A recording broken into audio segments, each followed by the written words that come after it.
Hi friends, welcome to my channel. First time ನನ್ನ channel ನೋಡ್ತಾ ಇದ್ದಾರೆ, ಸಬ್ಸ್ಕ್ರೈಬ್ ಮಾಡ್ಕೊಳ್ಳಿ ಫ್ರೆಂಡ್ಸ್. ಇವತ್ತು ಬಂದುಬಿಟ್ಟು ಇವಾಗ ಟೈಲರಿಂಗ್ ಮಿಷಿನ್ಗಳಿರೋರು ಇವಾಗ ಒಂದಷ್ಟು ಸ್ಟಿಚ್ ಮಾಡಿ ಸರ್ವಿಸಿಗೆ ತೊಗೊಂಡೋಗ್ಬೇಕಾಗುತ್ತೆ. ಒಂದೊಂದು ಸಲ ಸ್ಟಕ್ ಆಗ್ತಾ ಇರುತ್ತೆ, ಈ ಥರ ಎಲ್ಲ ಆಗ್ತಾ ಇರುತ್ತೆ. ಆ ರೀತಿ ಆದಾಗ ಆಗೋಕ್ಕೆ ಮುಂಚೆನೇ ಯಾವ ರೀತಿ ನಾವು ಮನೆಯಲ್ಲೇ ಸರ್ವಿಸ್ ಮಾಡ್ಕೋಬೋದು ಅಂತ ತೋರಿಸ್ತಾ ಇದ್ದೀನಿ. ಮೊದಲನೇದಾಗಿ ಇದನ್ನು ನೀವು ಒಂದು 6 ತಿಂಗಳಿಗೆ ಒಂದು ಸಲ ಮಾಡಿದ್ರೂ ಪರವಾಗಿಲ್ಲ. ನಿಮ್ಗೆ ಟೈಮ್ ಸಿಗುತ್ತೆ ಅಂದರೆ ಒಂದು 2 ತಿಂಗಳಿಗೆ 3 ತಿಂಗಳಿಗೊಂದು ಸಲ ಮಾಡ್ಕೋಬೋದು. ಓಕೆನಾ. ಯಾವುದೇ ಮಿಷಿನ್ ಆದರೂ ಅಷ್ಟೇ, ನಾವು ನೀಟಾಗಿ ಇಟ್ಕೊಂಡಷ್ಟು ಬಾಳಿಕೆ ಬರುತ್ತೆ. ಅಂದರೆ ರಿಪೇರಿ ಬರಲ್ಲ, ಸ್ಟಕ್ ಆಗೋದಾಗಲಿ ಸೌಂಡ್ ಬರೋದಾಗಲಿ ಆಗಲ್ಲ. ನಾವು ಮಿಷಿನ್ನ ಕೇರ್ಲೆಸ್ಸಾಗಿ ನೋಡಿ ಫ್ರೆಂಡ್ಸ್, ಫಸ್ಟು ಈ ಕಡೆ ಈ ಥರ ಒಂದು ನಟ್ಟಿರುತ್ತೆ, ಅದನ್ನು ನಟ್ಟು ತೆಗೀರಿ. ಲೂಸ್ ಮಾಡಿಕೊಂಡು ನೀಟಾಗಿ ತೆಗಿಬೇಕಾಗುತ್ತೆ. ಇದನ್ನು ತೆಗೆದುಬಿಟ್ಟು ಒಳಗಡೆ ಧೂಳು ಎಲ್ಲ ಬಟ್ಟೆ ಪೀಸು ಏನಾದರೂ ಸಿಗಾಕೊಂಡಿದ್ರೆ ನೀಟಾಗಿ ಒಂದು ವೇಸ್ಟ್ ಬಟ್ಟೆ ತೊಗೊಂಡು ಎಲ್ಲ ಒರೆಸ್ಕೋಬೇಕು ಫಸ್ಟ್ಗೆ. ಓಕೆನಾ. ಆಮೇಲೆ ಒಳಗಡೆ ಬೇಕಾದರೆ ಒಂದು ಸೂಜಿ ಹಾಕಿ ಒಂದು ಬಟ್ಟೆ ಪೀಸ್ ಹಾಕಿ ಒಳಗಡೆ ಎಲ್ಲ ನೀಟಾಗಿ ಒರೆಸ್ಕೊಳ್ಳಿ.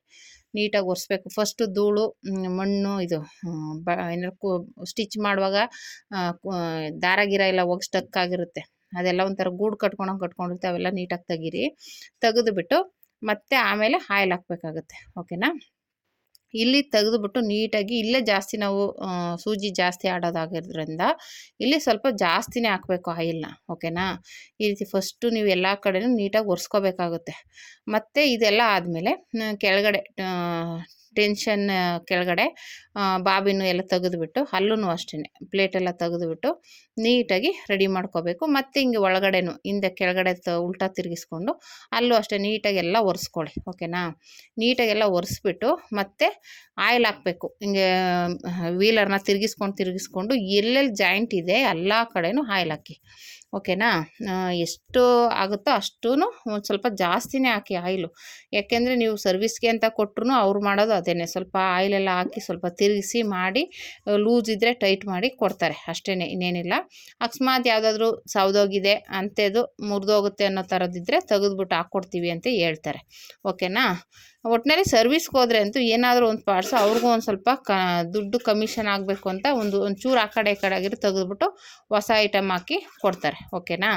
ಹಂಗಾಗಿ ಇವಾಗ ನೀವು ಅಲ್ಲೇ ಒಂದು 2-3 ತಿಂಗಳಿಗೆ ಒಂದೊಂದು ಸಲ ಈ ಥರ ನೀಟಾಗೆಲ್ಲ ಒರೆಸ್ಬಿಟ್ಟು ಈ ಥರ ಆಯಿಲ್ ಹಾಕ್ಕೊಳ್ಳಿ. ಅಂದರೆ ಇದು ನೈಟ್ ಟೈಮ್ ಮಾಡ್ಕೊಳ್ಳಿ, ಹಗಲಲ್ಲಿ ಮಾಡಬೇಡಿ. ಹಗಲೇ ಸ್ಟಿಚ್ ಮಾಡ್ತೀರಲ್ವಾ, ನೈಟ್ ಟೈಮಲ್ಲಿ ಈ ಥರ ನೀಟಾಗಿ ಆಯಿಲ್ ಹಾಕಿ ಎಲ್ಲೆಲ್ಲಿ ಜಾಯಿಂಟ್ ಇರುತ್ತಲ್ಲ ಫುಲ್ಲು ಹಾಕಿ ನೀಟಾಗಿ ಹಾಕ್ಬಿಟ್ಟು ಮಿಷಿನ್ನ ಉಲ್ಟಾ ತಿರುಗಿಸ್ಕೊಂಡು ಆ ಕೆಳಗಡೆ ಜಾಸ್ತಿ ಇದು ತಿರುಗುತ್ತಲ್ವ ವೀಲು, ಅಲ್ಲೂ ಅಷ್ಟೇ ಎಲ್ಲ ಕಡೆನೂ ಹಾಕಿ. ಆಮೇಲೆ ಒಂದು ಏನಪ್ಪ ಅಂದರೆ ಮಿಷಿನ್ನ ಉಲ್ಟಾ ಫುಲ್ಲು ತಿರುಗಿಸ್ಬಿಟ್ಟು ಉಲ್ಟಾ ಇಟ್ಬಿಟ್ಟು ಫುಲ್ಲು ಆಯಿಲ್ ಹಾಕ್ಬಿಟ್ಟು ಇಟ್ಬಿಡಿ. ಅಂದರೆ ಸೀದಾ ಇಡಬೇಡಿ, ಉಲ್ಟಾ ಇಕ್ಕಿ. ಈ ಥರ ನಾನು ತೋರಿಸ್ತಾ ಇದ್ದೀನಲ್ಲ, ಈ ಥರ ಇಟ್ಬಿಟ್ರೆ ನೀವು ಆಯಿಲ್ ಎಲ್ಲ ಕಡೆನೂ ಹಾಕ್ಬಿಟ್ಟು ರಾತ್ರಿ ಎಲ್ಲ ಒಳಗಡೆಗೆ ಆಯಿಲು, ನಾವು ಹಾಕಿರೋ ಆಯಿಲೆಲ್ಲ ಒಳಗಡೆಗೆ ಹೋಗುತ್ತೆ, ಈಚೆಗೆ ಬರೋಲ್ಲ. ಅವಾಗೇನಾಗುತ್ತೆ, ಒಳಗಡೆ ಎಲ್ಲ ನೀಟಾಗಿ ನೆನೆಯುತ್ತೆ. ಓಕೆನಾ. ನಾವು ಉಲ್ಟಾ ಇಟ್ಟಾಗ ಏನಾಗುತ್ತೆ, ಕೆಳಗಡೆ ಸೋರುತ್ತೆ ಆಯಿಲು. ನೀವೇನೋ ರಾತ್ರಿ ಟೈಮ್ ಇಟ್ಟರೆ ಆ ಥರ ಇಡಿ. ಮತ್ತು ಈ ಕಡೆ ಇದೊಂದು ನಟ್ಟನ್ನ ತೆಗೀರಿ. ತೆಗೆದುಬಿಟ್ಟು ಅಲ್ಲೂ ಅಷ್ಟೇ ಅಲ್ಲೂ ನೀಟಾಗಿ ಆಯಿಲ್ನ ಹಾಕಿ. ಓಕೆನಾ. ಅಲ್ಲೂ ಜಾಸ್ತಿ ವೀಲು ಚೆನ್ನಾಗಿ ತಿರುಗುತ್ತಾ ಇರುತ್ತೆ, ಹಾಗಾಗಿ ಅಲ್ಲೂ ಆಯಿಲ್ ಹಾಕಿ. ಓಕೆ. ನೀವು ಎಲ್ಲೆಲ್ಲಿ ಆಗುತ್ತೋ ಸಾಧ್ಯ ಆಗುತ್ತೋ ನಾನು ತೋರಿಸ್ತಾ ಇದ್ದೀನಲ್ಲ ಅಲ್ಲೆಲ್ಲ ಆಯಿಲ್ ಹಾಕಿದ್ರೆ ಚೆನ್ನಾಗಿ ಒಂದು ಸ್ವಲ್ಪ ರನ್ ಮಾಡಿದ್ರೆ ಚೆನ್ನಾಗಿ ನೆನೆಯುತ್ತೆ. ಓಕೆನಾ. ನೀವು ಬೇಕಾದ್ರೆ ಒಂದು ದಿನ ನೆನೆಸ್ಬಿಟ್ಟು ಈ ಥರ ಇಕ್ಬಿಟ್ಟು ಆಮೇಲೆ ಯೂಸ್ ಮಾಡಿ, ನಿಮಗೆ ಗೊತ್ತಾಗುತ್ತೆ ಈ ಮಿಷಿನ್ ಎಷ್ಟು ಫ್ರೀಯಾಗಿರುತ್ತೆ ಅಂತ. ಓಕೆನಾ. ಇದನ್ನು ನೀವು ಅಟ್ಲೀಸ್ಟ್ ಒಂದು 2 ತಿಂಗಳಿಗೆ ಒಂದು ಸಲ ಮಾಡ್ಬೋದು. ನಿಮ್ಗೆ ಆಗಲ್ಲಪ್ಪ, ಬಟ್ಟೆಗಳು ಜಾಸ್ತಿ ಇದ್ದಾವೆ, ಹಗಲೆಲ್ಲ ತೆಗಿಯೋಕ್ಕಾಗಲ್ಲ ಅಂದ ಅಟ್ಲೀಸ್ಟ್ 6 ತಿಂಗಳಿಗೆ ಒಂದು ಸಲ ಮಾಡ್ಕೊಳ್ಳಿ ಸಾಕು, ಜಾಸ್ತಿ ಬೇಡ. 6 ತಿಂಗಳಿಗೆ ಒಂದು ಸಲ ಮಾಡಿಕೊಂಡ್ರು ನಿಮಗೆ ಆರಾಮಾಗಿ ಫ್ರೀ ಆಗುತ್ತೆ ಮಿಷಿನು.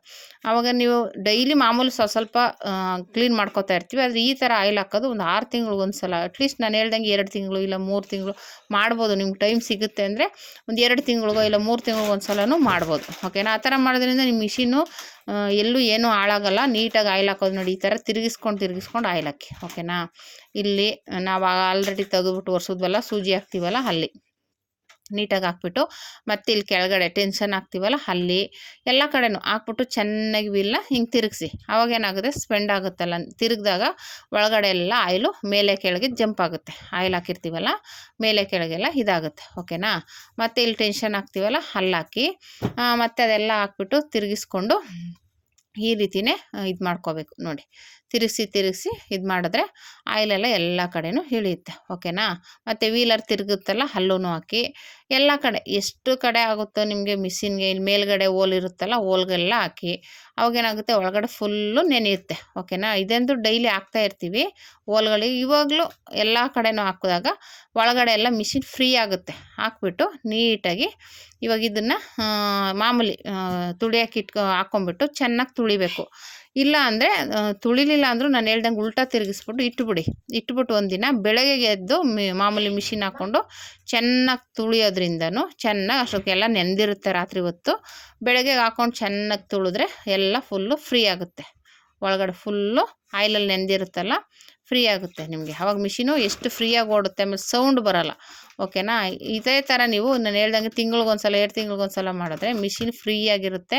ಒಳಗಡೆ ಪಾರ್ಟ್ಸ್ಗಳು ಏನೂ ಹಾಳಾಗಲ್ಲ. ನೋಡಿ ಇಲ್ಲಿ ನಾವು ಮೇಲೆ ಕೆಳಗೆ ಮಾಡ್ಕೋತೀವಲ್ಲ ಅಲ್ಲೂ ಆಯಿಲ್ ಹಾಕಿ ಅದು ಅಷ್ಟೇ ಫ್ರೀ ಆಗುತ್ತೆ. ಅವಾಗ ನಿಮ್ಮ ಮೇಲೆ ಕೆಳಗೆ ಮಾಡ್ಕೊಳಕ್ಕೂ ಈಸಿ ಆಗುತ್ತೆ. ಇದು ಚಿಕ್ಕ ಮಿಷಿನು. ಓಕೆನಾ. ದೊಡ್ಡ ಮಿಷಿನ್ ಅಲ್ಲ. ಈ ಚಿಕ್ಕ ಮಿಷಿನ್ ಆಗಿರೋದ್ರಿಂದ ಅದು ಆ ಥರ ಚಿಕ್ಕದು ದೊಡ್ಡದು ಸ್ಟಿಚ್ ಮಾಡ್ಕೊಳ್ಳೋದು ಹಿಂಗೆ ಮೇಲೆ ಕೆಳಗೆ ಬರುತ್ತೆ. ಓಕೆನಾ. ಆವಾಗ ಅಲ್ಲಿ ಆಯಿಲ್ ಹಾಕ್ಕೊಂಡು ಅದನ್ನು ಸ್ವಲ್ಪ ಫ್ರೀ ಮಾಡ್ಕೊಳ್ಳಿ. ಆಮೇಲೆ ಮತ್ತೆ ವೀಲ್ ತಿರುಗುತ್ತಲ್ಲ ಅಲ್ಲಿ ಹಾಕಿ ಹೀಗೆ ಎಲ್ಲ ಕಡೆನೂ ಹಾಕ್ಬಿಟ್ಟು ನೀಟಾಗಿ ನಾನು ಹೇಳ್ದಂಗೆ ಈ ಥರ ಉಲ್ಟಾ ಇಟ್ಟರೆ ಒಳ್ಳೆಯದು. ನಿಮ್ಗೆ ಆಗಲ್ಲ ಇಲ್ಲ ಅಂದರೆ ಒಂದು ಸೈಡಲ್ಲಿ ಇಟ್ಬಿಡಿ. ಈ ಥರ ಉಲ್ಟಾ ತಿರುಗಿಸ್ಬಿಟ್ಟು ಆಯಿಲಲ್ಲಿ ಹಾಕ್ಬಿಟ್ಟು ಇಟ್ಬಿಟ್ಟು ಬೆಳಗ್ಗೆಗೆ ಯೂಸ್ ಮಾಡಿ. ಓಕೆನಾ. ನಾನಿಲ್ಲಿ ಸುಮ್ಮನೆ ನಿಮ್ಗೆ ತೋರಿಸ್ತಾ ಇದ್ದೀನಿ. ಈ ಥರ ಉಲ್ಟಾ ಇಟ್ಬಿಟ್ಟು ಎಲ್ಲರೂ ಅಂದರೆ ಒಂಚೂರು ಟಚ್ ಆದರೆ ಬಿದ್ದೋಗುತ್ತೆ. 2 ಕಡೆನೂ ಸಪೋರ್ಟ್ ಕೊಟ್ಟು ನೀಟಾಗಿ ಇಟ್ಬಿಡಿ. ಓಕೆನಾ. ಇಟ್ಬಿಟ್ಟು ಬೆಳಗ್ಗೆಗೆ ಯೂಸ್ ಮಾಡಿದ್ರೆ ತುಂಬಾ ಒಳ್ಳೆಯದು. ಒಳಗೆಲ್ಲ ಆಯಿಲೆಲ್ಲ ಇಳಿದು ನೀಟಾಗಿ ಫಿನಿಶಿಂಗ್ ಇರುತ್ತೆ. ಓಕೆನಾ. ಒಳಗೆಲ್ಲ ಆಯಿಲ್ ಇಳ್ಕೊಂಡು ಒಂಚೂರು ಸೌಂಡ್ ಬರೋಲ್ಲ, ಕಡಿಮೆ ಆಗುತ್ತೆ. ಓಕೆನಾ. ಈ ರೀತಿ ಮಾಡ್ಕೊಳ್ಳಿ. ಇದಾದಮೇಲೆ ಮಾಮೂಲಿ ಮಿಷಿನಲ್ಲಿ ಸ್ಟ್ಯಾಂಡ್ಗೆ ಹಾಕ್ಕೊಂಡು ಚೆನ್ನಾಗಿ ರನ್ ಮಾಡಿದ್ರೆ ಆಯಿತು. ಸೌಂಡು ಬರೋಲ್ಲ. ಒಂಥರ ಮನೇಲೇ ₹1 ಖರ್ಚಿಲ್ದೇ ಸರ್ವಿಸ್ ಮಾಡ್ಕೋಬೋದು. ನೋಡಿ ಈ ರೀತಿ ಮಾಡಿ ನೋಡಿ. ನೀವೇ ಒಂದು ಸಲ ಮಾಡಿದ್ರೆ ನಿಮಗೆ ಗೊತ್ತಾಗುತ್ತೆ ಮಿಷಿನ್ ಎಷ್ಟು ಫ್ರೀಯಾಗಿರುತ್ತೆ ಅಂತ. ಓಕೆನಾ. ಇವಾಗ ಡೈಲಿ ಹೊಲಿತಾ ಇರ್ತೀರ ಅನ್ನೋರು ಈ ಥರ ನಾನು ಹೇಳ್ದಂಗೆ 1 ತಿಂಗಳಿಗೆ 2 ತಿಂಗಳಿಗೆ ಮಾಡ್ಕೊಳ್ಳಿ. ಇವಾಗ ಮಾಮೂಲಿ ಸ್ವಲ್ಪ ಹೊಲಿಯೋರಂತೂ ಮಾಮೂಲಿ ಸ್ವಲ್ಪ ತೆಗೆದುಬಿಟ್ಟು ಅಲ್ಲೇ ಕ್ಲೀನ್ ಮಾಡಿಕೊಂಡ್ರು ಆಗುತ್ತೆ. ಜಾಸ್ತಿ ಇರೋರು ಒಂದು ಹೇಳ್ದಂಗೆ 1 ತಿಂಗಳಿಗೆ 2 ತಿಂಗಳಿಗೆ ಕ್ಲೀನ್ ಮಾಡ್ಕೋಬೇಕಾಗುತ್ತೆ. ಮತ್ತು ಇಲ್ಲಿ ಟೆನ್ಷನ್ ಆಗ್ತೀವಲ್ಲ ಇಲ್ಲೂ ತೆಗೆದುಬಿಟ್ಟು ಅಲ್ಲೂ ಸ್ವಲ್ಪ ಕ್ಲೀನ್ ಮಾಡ್ಕೊಂಡು ಆಯಿಲ್ ಹಾಕ್ಕೊಳ್ಳಿ. ಓಕೆನಾ. ಎಲ್ಲ ಕಡೆನೂ ಹಾಕಿದ್ರೂ ಒಳ್ಳೆಯದೇ. ನಾನು ಹೇಳ್ದಾಗೆ ಇವಾಗ ಅಲ್ಲೂ ಸ್ಕ್ರೂ ಇರುತ್ತೆ 2 ಸ್ಕ್ರೂ ತೆಗೆದುಬಿಟ್ಟು ಆ ಪ್ಲೇಟ್ ತೆಗೆದುಬಿಡಿ. ಆಮೇಲೆ ಅಲ್ಲಿ ಎಣ್ಣೆ ಹಾಕಿ. ಓಕೆನಾ. ಈ ರೀತಿ ನೀಟಾಗಿ ಹಾಕ್ಕೊಂಡ್ರೆ ಮಿಷಿನು ಮನೇಲಿ ₹1 ಖರ್ಚಿಲ್ದೇ ನೀವು ಆರಾಮಾಗಿ ಸರ್ವಿಸ್ ಮಾಡ್ಕೋಬೋದು. ಆಯಿಲ್ ಒಂದು ಮಿಷಿನ್ ಇದ್ಮೇಲೆ ಆಯಿಲ್ ಇದ್ದೇ ಇರುತ್ತೆ. ನೀವು ಆಯಿಲ್ ಹಾಕ್ಕೊಂಡು ಸರ್ವಿಸ್ ಮಾಡಿಕೊಂಡ್ರೆ ಆಯಿತು. ಓಕೆನಾ. ಮಾಮೂಲಿ ಇವಾಗ ಸ್ಟಿಚ್ ಮಾಡುವಾಗೆಲ್ಲ ಮೇಲೆ ಹಾಕ್ತಾ ಇರ್ತೀವಿ. ಇಷ್ಟೊಂದೆಲ್ಲ ಕೆಳಗಡೆ ಎಲ್ಲ ತೆಗೆದು ಮೇಲೆಲ್ಲ ಹಾಕೋಕ್ಕೆ ಹೋಗಲ್ಲ. ಹಂಗಾಗಿ ನೀವು ಸರ್ವಿಸ್ ಆಮೇಲೆ ಬಟ್ಟೆ ಒಳಗೆ ಆಯಿಲ್ ಆಗಿಬಿಡುತ್ತೆ ಅನ್ನೋ ಟೆನ್ಷನ್ ಇರುತ್ತೆ. ಅದಕ್ಕೋಸ್ಕರ ಒಂದಿನ ನೈಟಲ್ಲಿ ಈ ಥರ ಮಾಡಿ ಇಟ್ಬಿಟ್ಟು ರಾತ್ರಿ ಎಲ್ಲ ನೆಂದಿರುತ್ತೆ. ಬೆಳಗ್ಗೆ ಒಂದು ವೇಸ್ಟ್ ಬಟ್ಟೆ ತೊಗೊಂಡು ಚೆನ್ನಾಗಿ ಸ್ಟಿಚ್ ಮಾಡಿ ಒಂದು 10 ಸಲ 20 ಸಲ. ಯಾಕೆಂದರೆ ಅದು ಎಣ್ಣೆ ಜಾಸ್ತಿ ನೆಂದಿರುತ್ತಲ್ವ ಬಟ್ಟೆಗಳು ಗಲೀಜಾಗ್ಬಿಡುತ್ತೆ. ನೀವೇನಾದರೂ ಹೊಸ ಬಟ್ಟೆ ಡೈರೆಕ್ಟಾಗಿ ಹಾಕಿದ್ರೆ ಏನಾಗುತ್ತೆ ಗಲೀಜಾಗ್ಬಿಡುತ್ತೆ. ಓಕೆನಾ. ಹಂಗಾಗಿ ನೋಡಿಕೊಂಡು ಇದು ಮಾಡಿ. ಆಯಿಲೆಲ್ಲ ಹಾಕ್ಬಿಟ್ಟು ಅದನ್ನ ನಾಳೆ ಸ್ಟಿಚ್ ಮಾಡಬೇಕಾದ್ರೆ ಸ್ವಲ್ಪ ಹಳೆ ಬಟ್ಟೆಗಳ್ನ ಸ್ವಲ್ಪ ಸ್ಟಿಚ್ ಮಾಡಿ ಜಾಸ್ತಿ. ಯಾಕೆಂದರೆ ಫುಲ್ಲು ಆಯಿಲ್ ಹಾಕಿರ್ತೀವಲ್ಲ ಆಮೇಲೆ ಏನಾಗುತ್ತೆ ಹೊಸ ಬಟ್ಟೆಗಳು ಹಾಕಿದ್ರೆ ಆಯಿಲ್ ಹಾಕ್ಬಿಡುತ್ತೆ. ಓಕೆನಾ. ಮತ್ತು ನೋಡಿ ಟೆನ್ಷನ್ ಆಗ್ತೀವಲ್ಲ ಅಲ್ಲೆಲ್ಲ ಸೂಜಿ ತೊಗೊಂಡು ಸ್ವಲ್ಪ ಹಂಗೆ ಈ ಥರ ವೇಸ್ಟ್ ಬಟ್ಟೆನೆಲ್ಲ ಹಾಕಿ ಚೆನ್ನಾಗಿ ತಿರುಗಿಸಿ ಅಲ್ಲಿ ಒಳಗಡೆ ಗಲೀಜೆಲ್ಲ ಬರೋ ಥರ ನೀಟಾಗಿ ಮಾಡ್ಕೊಳ್ಳಿ. ಓಕೆನಾ. ಎಲ್ಲ ಕಡೆನೂ ಅಷ್ಟೇ ನೀವು ಎಷ್ಟು ಆಯಿಲ್ ಹಾಕ್ತೀರೋ ಅಷ್ಟು ಒಳ್ಳೆಯದು. ಮಾಮೂಲಿ ಮೇಲ್ಮೇಲೆ ಸ್ವಲ್ಪ ಹಾಕೋತಿರ್ತೀವಿ. ಹಿಂಗೆ 1 ತಿಂಗ್ಳಿಗೆ 1 ಸಲನೋ ಇಲ್ಲ 2 ತಿಂಗ್ಳಿಗೆ 1 ಸಲನೋ ಈ ಥರ ಮಾಡಿಕೊಂಡ್ರೆ ತುಂಬಾ ಒಳ್ಳೆಯದು. ಒಳಗಡೆ ಮಿಷಿನ್ ಎಲ್ಲ ಚೆನ್ನಾಗಿ ಆಯಿಲಲ್ಲಿ ನೆನೆಯುತ್ತೆ. ಇವಾಗ ದೊಡ್ಡ ಮಿಷಿನೆಲ್ಲ ಅದು ಬೇರೆ ಥರ ಇರುತ್ತೆ. ಜಾಕ್ ಮಿಷಿನ್ ಎಲ್ಲ ಒಳಗಡೆನೇ 1 ಲೀಟ್ರ್ 2 ಲೀಟ್ರ್ ಆಯಿಲ್ ಹಾಕ್ಬಿಟ್ಟು ಇದು ಮಾಡಿರ್ತಾರೆ. ಆಯಿಲೆಲ್ಲ ನೆನೀತಾ ಇರುತ್ತೆ. ಹಂಗಾಗಿ ಅದರದ್ದೇನು ಟೆನ್ಷನ್ ಇರೋಲ್ಲ. ಇವಕ್ಕೆಲ್ಲ ಆ ಥರ ಅಲ್ಲ. ನಾವೇ ಹಾಕ್ತಾ ಇರಬೇಕು ಆಯಿಲ್ನ. ಹಂಗಾಗಿ ನಾವು ಒಳಗಡೆ ಫುಲ್ಲು ಹಾಕೋಕ್ಕಾಗಲ್ವಲ್ಲ. ಹಂಗಾಗಿ ಈ ಥರ ಸ್ವಲ್ಪ ಒಳಗಡೆ 1 ತಿಂಗಳಿಗೆ 2 ತಿಂಗಳಿಗೆ ಒಂದು ಸಲ ಹಾಕಿದ್ರೆ ನೀಟಾಗಿರುತ್ತೆ. ಓಕೆನಾ. ನೋಡಿ ಈ ಥರ ಹಾಕಿ ನಾನು ಹೇಳ್ದಂಗೆ ಉಲ್ಟಾ ತಿರುಗಿಸಿಟ್ರೆ ಇನ್ನೂ ಒಳ್ಳೆಯದು.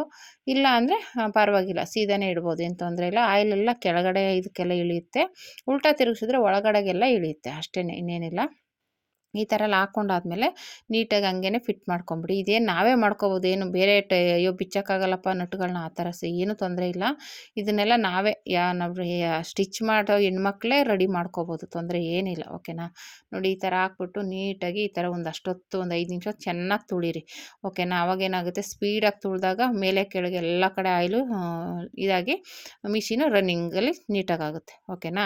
ಅದ್ರ ನಾಳಗೆ ನೀವು ಬಟ್ಟೆ ಸ್ಟಿಚ್ ಮಾಡುವಾಗ ಅದೇ ವೇಸ್ಟ್ ಬಟ್ಟೆನ ಫಸ್ಟ್ ಸ್ಟಿಚ್ ಮಾಡಿ, ಆಮೇಲೆ ಹೊಸ ಬಟ್ಟೆಗಳು ಹಾಕಿ. ಯಾಕಂದರೆ ಆಯಿಲೆಲ್ಲ ಬರ್ತಾ ಇಲ್ಲ ಅಂತ ನೋಡ್ಕೊಂಡು ಮಾಡಿ. ಓಕೆನಾ.